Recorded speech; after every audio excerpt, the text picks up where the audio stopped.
Ang multiple PBA champion na si Stanley Pringle, ay pumirma ng 2 taong kontrata, sa Rain or Shine Elasto Painters. Si Stanley Pringle ay opisyal na sumali sa Rain or Shine Elasto Painters, bilang isang free agent.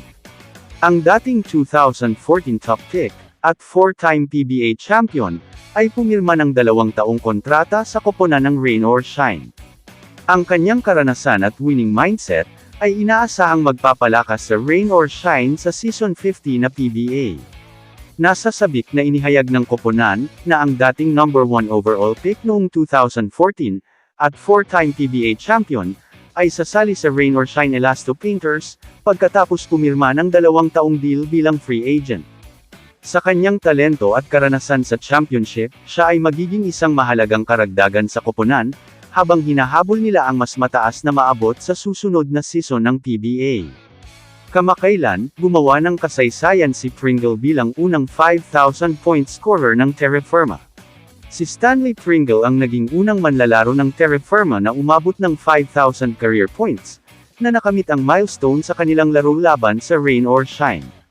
Siya ang ika-100 manlalaro sa kasaysayan ng PBA, at ika-95 na lokal, na tumama sa marka, kasama si Chris Newsom ng Meralco bilang ang tanging nakagawa nito ngayong season. Si Pringle, na dating naging bida para sa Global Port at Ginebra, ay nanalo ng 4 na titulo at tinanghal na Best Player of the Conference, noong 2020. Sa kabila ng kanyang individual na tagumpay, ang kanyang kasalukuyang stint sa Terra Firma ay naging mahirap, kung saan ang koponan ay may hawak na 328 record ngayong season.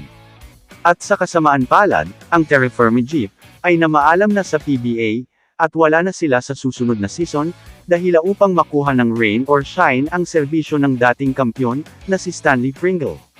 Inanunsyo ng Rain or Shine Elasto Painters ang pagpirma ng free agent, at dating best player of the conference na si Stanley Pringle, sa 2 taong deal. Kamusta mga idol? Sports Zone PH, para sa sports news and update. Kung bago ka pa lamang dito sa channel ko, pindutin mo na ang subscribe button at notification bell para lagi kang update sa mga sports news.